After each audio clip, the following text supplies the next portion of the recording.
بسم اللہ الرحمن الرحیم۔ سورۃ الصف مدنیہ، سورہ الصف جو مدنی سورہ مبارکہ ہے، اس کی پہلی 5 آیات ہم پڑھ چکے ہیں، بلکہ 6 پڑھ چکے ہیں۔ آج آیت نمبر 7 سے ہم پڑھیں گے۔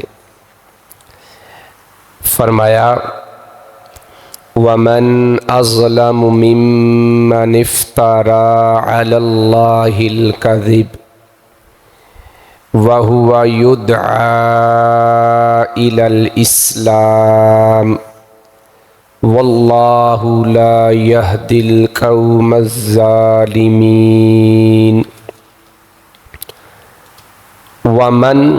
ومن ہوتا ہے اور من کون شخص، اظلم اس میں تفضیل کا صیغہ ہے، زیادہ ظالم، سب سے بڑا ظالم، اور اس سے بڑا ظالم کون ہے؟ آگے ہے ممن، من سے، من اس شخص میں سے، افطرا جس نے باندھا، جس نے گھڑا، اللہ اللہ پر، الکذب جھوٹ، یعنی جو شخص اللہ پر جھوٹ باندھتا ہے اس سے بڑا ظالم کون ہو سکتا ہے؟ اس سے بڑا ظالم کوئی نہیں ہے۔ اس لیے فرمایا اور اس سے بڑا ظالم کون ہے جس نے اللہ پر جھوٹ باندھا، جس نے اللہ پر جھوٹ باندھا۔ اب یہ اللہ پر جھوٹ باندھنا کیا تھا؟ پیچھے بات ہو رہی تھی یہود و نصارہ کی، قوم موسیٰ علیہ السلام اور قوم عیسیٰ، حضرت عیسیٰ علیہ السلام کی قوم کی بات، یعنی یہودیوں کی اور عیسائیوں کی۔ ان کی کتابوں میں ہمارے آخری پیغمبر علیہ السلام کی بشارتیں، آپ کا تذکرہ موجود تھا، لیکن جب آپ علیہ السلام آئے، آپ کو نبوت ملی، آپ نے نبوت کا اعلان کیا، تو بجائے کہ سب سے پہلے یہی لوگ ہمارے پیغمبر اسلام کی تائید کرتے، آپ کی نصرت کرتے، آپ کا ساتھ دیتے، ان لوگوں نے ہی مخالفت شروع کر دی۔ کفار مکہ وہ تو تھے کافر، ان کے پاس کتاب کا علم نہیں تھا، ان کی کتابوں میں نہ کوئی کتاب ان کے پاس آسمانی تھی، اور نہ ہی انہوں نے ہمارے اس آخری پیغمبر اسلام کا تذکرہ پڑھ رکھا تھا۔ لیکن یہود و نصارہ کی کتب میں تو ہمارے پیغمبر اسلام کا تذکرہ موجود تھا۔ تو ان لوگوں نے جھوٹ کیا باندھا کہ جو پیغام ہمارے آخری پیغمبر اسلام لے کر آئے اس کو جادو کہہ دیا اور اس کا انکار کر دیا۔ اس لیے اللہ رب العزت فرما رہے ہیں اور اس شخص سے بڑا ظالم کون ہے جس نے اللہ پر جھوٹ باندھا، جس نے اللہ پر جھوٹ باندھا، وَهُوَ حالانکہ وہ یدعا بلایا جا رہا ہے، حالانکہ اسے بلایا جا رہا ہے الی الاسلام، اسلام کی طرف، حالانکہ اسے کسی اور دین کی طرف نہیں بلایا جا رہا، اسلام کی طرف بلایا جا رہا ہے۔ اور یہ اسلام آج سے شروع نہیں ہوا، یہ جتنے انبیاء رسل آئے ہیں سب اسلام پر تھے۔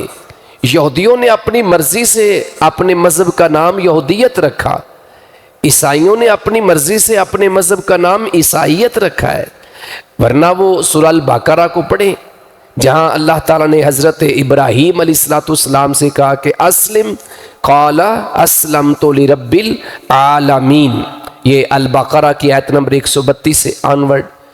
پھر اس کے بعد قرآن کہہ رہا ہے کہ ابراہیم علیہ السلام نے اور یعقوب علیہ السلام نے اپنے اپنے بیٹوں کو آگے وصیت کی، کس بات کی؟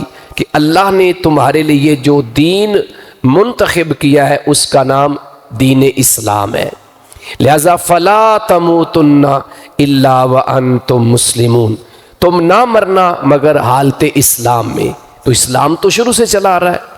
تو یہاں پر بھی یہ بات کی گئی کہ یہ کوئی نئے دین کی طرف تمہیں نہیں بلا رہے، یہ جو میرے آخری پیغمبر ہیں اسی دین کی طرف بلا رہے ہیں جو شروع سے چلا آ رہا ہے، جس کا نام دین اسلام ہے۔ ان الدین عند اللہ الاسلام، سورہ آل عمران کی آیت نمبر 19 میں فرمایا کہ اللہ کے ہاں دین اسلام ہے۔ اور جو تکمیل دین والی آیت ہے اس میں بھی اللہ نے یہی کہا کہ میں نے جو تمہارے لیے دین پسند کیا ہے اس کا نام اسلام ہے۔ لہٰذا وہ جو پہلے دن سے دین دیا گیا اس دین کا نام دین اسلام ہے۔ اور اس کی اور بھی دلیلیں ہیں لیکن میں زیادہ تفصیل میں نہیں جا رہا۔ فرمایا حالانکہ اسے اسلام کی طرف بلایا جا رہا ہے، یہ نہیں ہے کہ کوئی اس کو ذاتی مقصد کے لیے یہ میرے آخری پیغمبر دعوت دے رہے ہیں، یا ان کی جائیداد کے اوپر قبضہ کرنے کے لیے، یا ان کے اوپر حکم چلانے کے لیے نہیں، ان کو تو اسلام یعنی سلامتی کی طرف بلایا جا رہا ہے۔ جس طرح ہرقل بادشاہ کو پیارے پیغمبر علیہ السلام نے خط لکھا، صحیح بخاری ہے، کتاب الوحی ہے اور حدیث کا نمبر 7 ہے۔ اس خط کے متن میں جو بات آپ نے کی وہ بڑی کمال کی تھی۔ وہ آپ نے یہ کہا کہ اسلم تسلم، آپ اسلام لے آئیں آپ کو سلامتی مل جائے گی، آپ اسلام لے آئیں آپ کو سلامتی مل جائے گی۔ گویا اسلام تو ہے سلامتی کا نام، اس میں تو کسی کی جائیداد کے اوپر، کسی کی جاگیر کے اوپر، کسی کی بادشاہت کے اوپر کوئی قبضہ نہیں ہے۔ بلکہ نبی الاسلام کے دور میں جو بادشاہ مسلمان ہوئے جن میں ایک نمایاں نام نجاشی بادشاہ کا ہے، اسی طرح سمامہ بن اسال رضی اللہ عنہ، یہ یمامہ کے بادشاہ تھے اور یہ مسلمان ہونے کے بعد بھی بادشاہ ہی رہے ہیں۔ اگر نبی الاسلام کو لالچ ہوتا تو کہتے بھئی اب تمہاری بادشاہت ختم ہے، اب میں بادشاہ ہوں، ایسا نہیں ہے۔ نبی الاسلام تو سلامتی کی طرف بلانے آئے۔ اور حافظ ابن حجر عسقلانی رحمہ اللہ فتح الباری میں لکھتے ہیں کہ وہ جو اینڈ پر ہرقل بادشاہ قوم سے مشاورت کی کہ یہ میسج اور پیغام آیا ہے تو کیا خیال ہے کہ ہم مسلمان ہو جائیں، تو قوم نے کہا کہ اگر تم نے اسلام قبول کیا تو پھر ہم تمہیں بادشاہ تسلیم نہیں کریں گے، تمہیں بادشاہ نہیں رہنے دیں گے۔ تو یہ اپنے ارادے سے پیچھے ہٹ گیا۔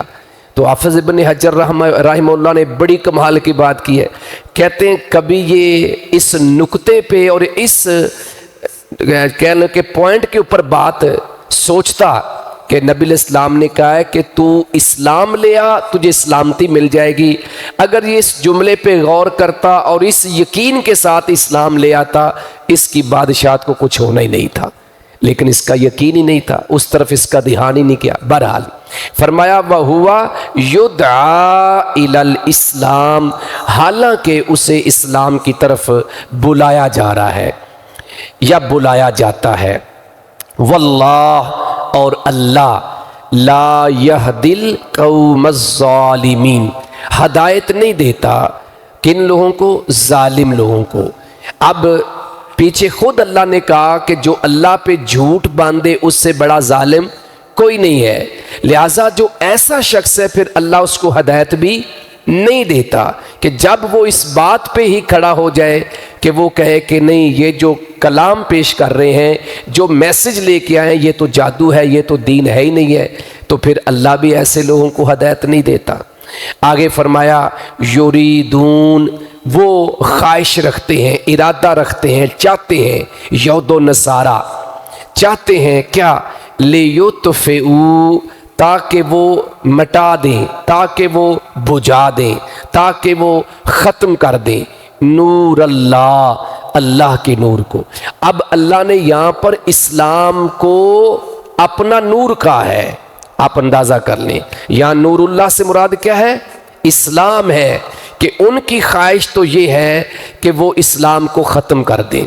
بالکل یہی موضوع جو ہے سورہ التوبہ کی آیت نمبر 32 اور 33 میں بیان ہوا ہے۔ یہ جو دونوں آیات آ رہی ہیں یہ تقریباً 1-2 الفاظ کی تبدیلی کے ساتھ بالکل ایسے ہی دونوں آیات سورہ توبہ کی آیت نمبر 32 اور 33 میں بیان ہوئی ہیں، اور وہاں بھی پہلے یہود و نصارہ کا اللہ نے ذکر کیا ہے۔ یہاں وہاں بھی اللہ نے کن کا ذکر پہلے کیا ہے؟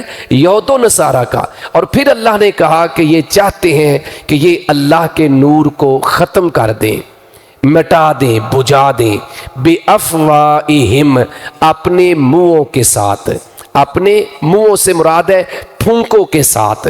اب یہ بطور استعارہ لفظ استعمال ہوا ہے، منہ کے ساتھ تو کوئی چیز یا پھونک کے ساتھ، دیکھو نا ایک سورج کی روشنی ہے، یا آپ یوں سمجھ لیں کہ ایک بہت بڑا جو ہے وہ لاؤ جو ہوتا ہے اس کا آگ کا جل رہا ہو تو اس کو پھونک کے ساتھ تو نہیں بجھایا جا سکتا۔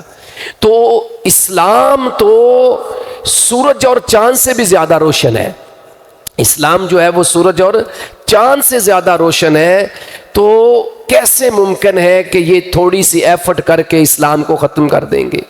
اور یہ ممکن نہیں ہے، ان کے بس کی بات نہیں ہے، کوشش کرتے رہیں گے کہ اسلام کو ختم کر دیں، جیسا کہ ہم نے سورہ الممتحنہ میں ان کی ساری حرکتیں وہ پڑھی بھی ہیں، کوشش کرتے رہے ہیں لیکن ایسا ممکن نہیں ہوا۔ آج اگر تھوڑا بہتا کوئی چیزیں ان کے کنٹرول میں ہیں تو اس میں ہماری اپنی سستی ہے، ہماری اپنی کوتاہی ہے، کیونکہ ہم اس لیول کے ایمان والے نہیں رہے۔ ورنہ یہ حقیقت ہے کہ اگر ہم واقعی اس لیول کے مومن بن جائیں تو یہود و نصارہ کیا پوری دنیا کے کافر آج بھی اسلام کا کچھ نہیں بگاڑ، اسلام کا تو نہیں کچھ بگاڑ رہے، مسلمانوں کو ہی تکلیفیں دے رہے، پریشان کر رہے ہیں۔ فرمایا کہ وہ چاہتے ہیں کہ اللہ کے نور کو بجھا دیں اپنے منہوں کے ساتھ، واللہ، اور اللہ متم، پورا کرنے والا ہے، اللہ پورا کرنے والا ہے، نور ہی، اپنے نور کو، کیا مطلب ہے؟ اسلام کو، اللہ اسلام کے نور کو، اسلام کو پھیلانے والا ہے۔ اور یہ پہلے ہو چکا ہے نبی الاسلام کے عہد کے اندر، صحابہ کرام کے عہد کے اندر، اور یہ بعد میں بھی ہوگا، جیسا کہ اگلی آیت میں بات آ رہی ہے۔ اور اللہ اپنے نور کو پورا کرنے والا ہے، وَلَوْ كَرِهَ الْكَافِرُونَ، اگرچہ، ولو کا معنی اگرچہ، کریہ کا معنی ہوتا ہے ناپسند کرنا، اگرچہ ناپسند کریں، کون؟ کافر، اگرچہ کافر اس کو ناپسند کریں، وہ چاہتے ہیں کہ یہ نور، یہ اسلام ختم ہو جائے، لیکن اللہ تو اس نور کو مکمل کریں گے اور اس کو وہ بجھا نہیں سکتے۔ هو الذی، وہی ہے، ہوا کا معنی وہ، اللہ زی، وہ ذات، تو اکٹھا معنی وہی ہے، کون؟ اللہ۔ کون سا اللہ؟ ارسلہ، جس نے بھیجا، رسولہ، اپنے رسول کو، صلی اللہ علیہ وآلہ وسلم کو، آخری پیغمبر کی بات ہو رہی، بالہدا، ہدایت کے ساتھ، رہنمائی دے کے، بکلٹ دے کے، مینول دے کے، وحی کی صورت میں بھیجا۔ یہ ہدایت سے یہ ساری باتیں مراد ہیں۔ وَدِينِ الْحَقِّ، اور دین حق، یعنی جو دین اس پیغمبر کو دیا گیا ہے، جو شروع سے چلا آ رہا تھا، یہی حق ہے۔ جو آپ نے دین کے اندر بدلاؤ کر دیا ہے، تبدیلیاں کر دی ہیں، یہ حق نہیں ہے۔ وَدِينِ الْحَقِّ، اور دین حق کے ساتھ۔ کیوں بھیجا ہے؟ لِيُظْهِرَهُ، تاکہ وہ اس کو غالب کر دے، تاکہ وہ اس کو کیا کر دے؟ غالب کر دے، اس دین کو غالب کر دے۔